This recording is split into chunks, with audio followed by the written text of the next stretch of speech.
Hello and अस्सलाम वालेकुम, welcome to our channel cricket convo. परसों पाकिस्तान क्रिकेट के लिए रात के एक बहुत बड़ी खबर आई। मतलब फैंस फेवरेट बाबर आजम ने वाइट बॉल कैप्टनसी से रिज़ाइन कर दिया और वो बड़ी एक अजीब सी टाइमिंग थी जिस टाइम पे उन्होंने रिज़ाइन किया। रात को ही करीबन 11:45 के टाइम पे उन्होंने अपने सोशल मीडिया प्लेटफॉर्म के थ्रू ये इन्फॉर्म किया और उसमें उन्होंने कहा कि वो 1 महीना पहले पीसीबी को इन्फॉर्म कर चुके थे।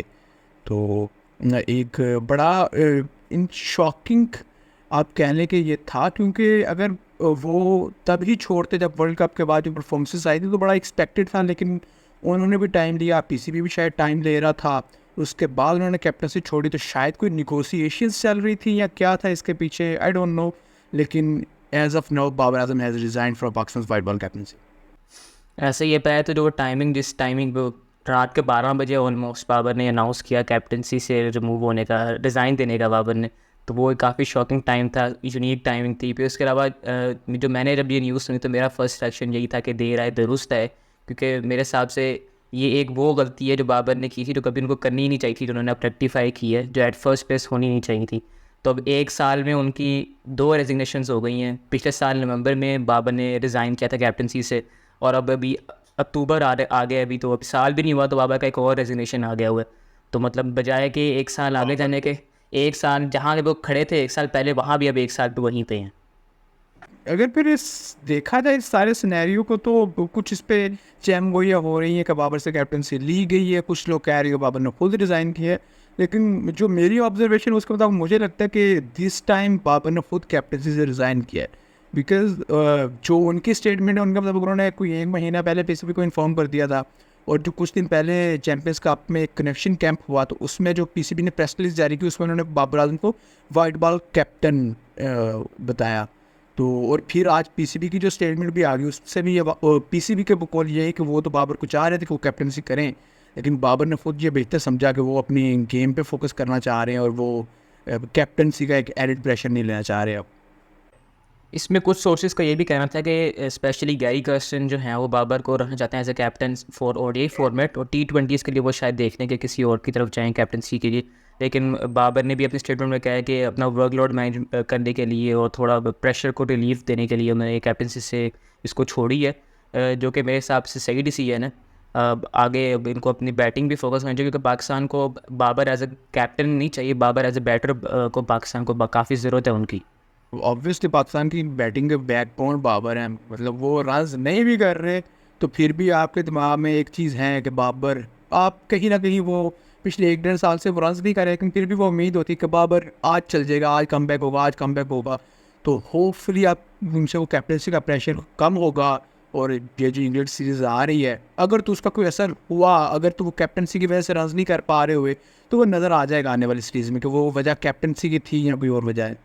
एज सच में टेस्ट में शायद नज़र ना आए, वो टेस्ट में तो वो पहले ही कैप्टन ही थे, तो टेस्ट में शायद नज़र ना आए, लेकिन वाइट बॉल में शायद वो थोड़ा अपना सुनने में आ रहा है रेस्ट भी करेंगे, कुछ माइंडसेट भी उनका थोड़ा फ्री हो जाएगा, तो वाइट बॉल में ज़्यादा नज़र आएगा फिर उसका इफेक्ट। इस पे मेरा थोड़ा कंट्रास्टिंग ओपिनियन है कि जो प्रेशर होता है वो आप पे कोई एक मन की कोई चीज़ तो ला के डाल नहीं देता, वो सारा का सारा आपके माइंडसेट के साथ एसोसिएटेड होता है।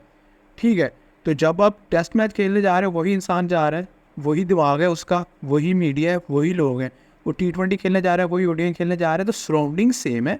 हाँ, उसके लिए कुछ हद तक सर्कमस्टांसेस जो है वो चेंज हो जाते हैं।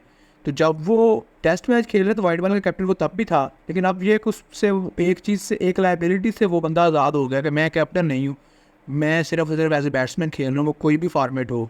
तो अगर तो कैप्टनसी का प्रेशर था तो वो तो अब ख़त्म हो गया, तो होपफुली इंशाल्लाह और टेस्ट में कम बैक करेंगे।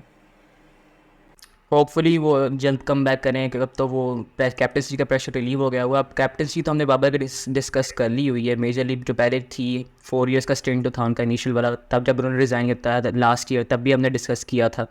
अब हमने भी डिस्कस कर लिया, अब कुछ डिस्कस करते हैं कि अभी तक पीसीबी ने अनाउंस तो नहीं किया कि कौन नए कैप्टन है, तो कौन पोटेंशियल जो हो सकते हैं ऑप्शंस पाकिस्तान के लिए for replacement of Babar Azam as captain of Pakistan cricket. उसमें भी हॉट जो सबसे ऑप्शन है वो तो मोहम्मद रिजवान का ऑप्शन है, क्योंकि हर कोई रिजवान का नाम ले रहा है, और उनका बनता भी है, क्योंकि लिमिटेड फॉर्मेट में देखा जाए तो वो काफ़ी सीनियर हैं, लीडरशिप ग्रुप का भी हिस्सा है, परफॉर्मेंस भी उनकी काफ़ी अच्छी है, तो काफ़ी टैक्टिकली भी वो अवेयर हैं, ये भी काफ़ी चीज़ें जो हैं वो उनको बनाती हैं as a good option for captain of Pakistan. और दूसरी जगह आपने बाकी सारे मतलब वो जो सीनियर प्लेयर्स थे जो आप कह लो कि बड़ी हॉट पिक्स थी वो आपने संभाल चुके हैं। बाबर खुद रिज़ाइन कर गए हैं, शहीन को आपने पहले कैप्टन बनाया था और इसी मैनेजमेंट ने आकर उनको हटाया था। उसके अलावा शादाब खान है तो वो उनकी मतलब उनकी कैप्टनसी बहुत अच्छी है, लेकिन उनकी अगर पर्सनल कैपेसिटी में उनकी फॉर्म की बात की जाए तो उनकी बॉलिंग ऐसे क्लिक नहीं कर पा रही। तो मेरे ख्याल में शादाब खान एक बहुत अच्छा ऑप्शन साबित हो सकते थे अगर उनकी बॉलिंग फॉर्म अच्छी चल रही होती। तो इस वक्त तो रिजवान ही नज़र आ रहे हैं। और उसके अलावा एक बड़ा अनपॉपुलर सा ओपिनियन है, वो मेरा अपना ओपिनियन है कि आप फ़खर जमान को भी कंसिडर कर सकते हैं वाइट बॉल की कैप्टनसी में चैम्पियंस ट्रॉफी तक।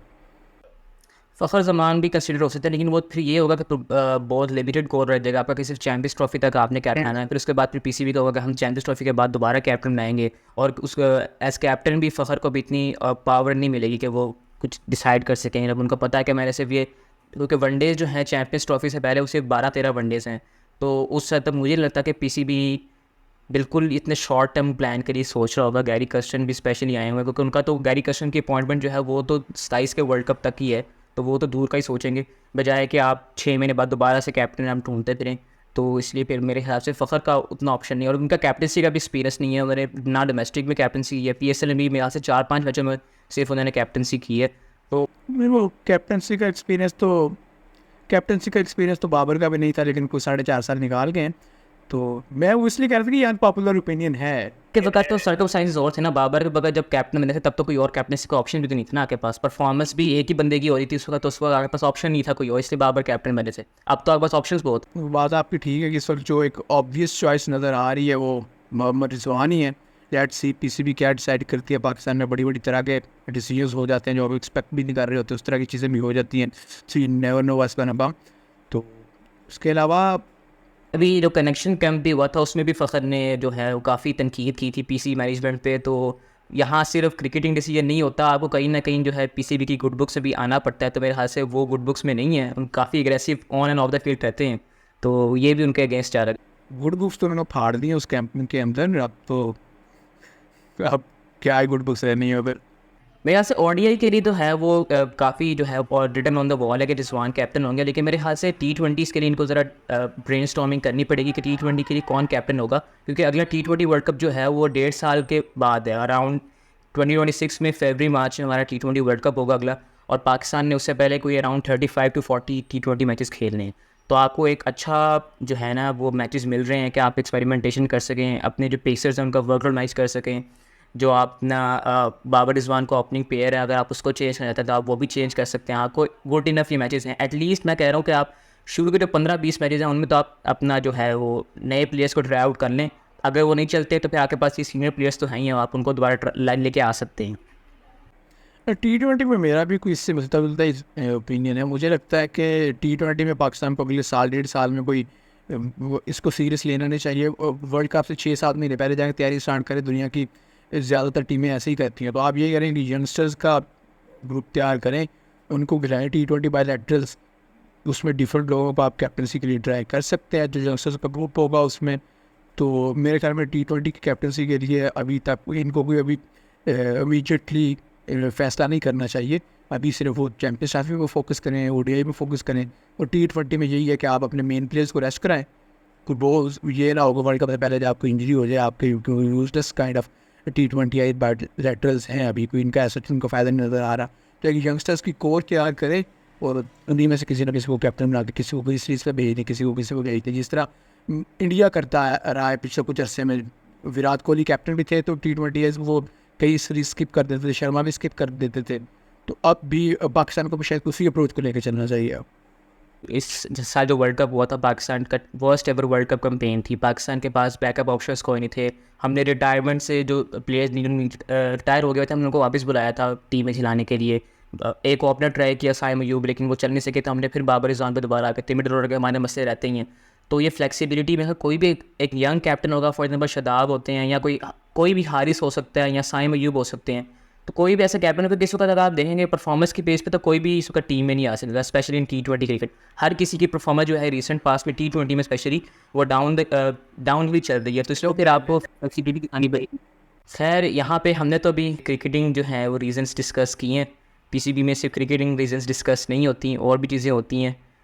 हाँ, क्रिकेट तो हमारी कज़ाफ़ी के कोर्ट रूम्स में चल रही होती है, वो तो एक काइंड ऑफ डिस्प्ले होता है ग्राउंड्स के अंदर वो तो। और बाकी फिर जब कैप्टन्स अनाउंस होंगे तो फिर हम तब भी एक वीडियो बनाएंगे कि उस पर हम अपना ओपिनियन शेयर करेंगे कि कैसे हैं वो कैप्टन्स। बाकी अभी के लिए अब होपफुली अब अगली टेस्ट सीरीज़ जब स्टार्ट होगी उससे पहले कोई न्यूज़ नहीं है। हालांकि ये वीडियो हमने प्लान नहीं थी, लेकिन न्यूज़ इस तरह की कि हमें वीडियो बनानी पड़ी। तो इंग्लैंड सीरीज़ में हम अब वीडियो बनाते रहेंगे। और see you in the next video. अल्लाह हाफिज़।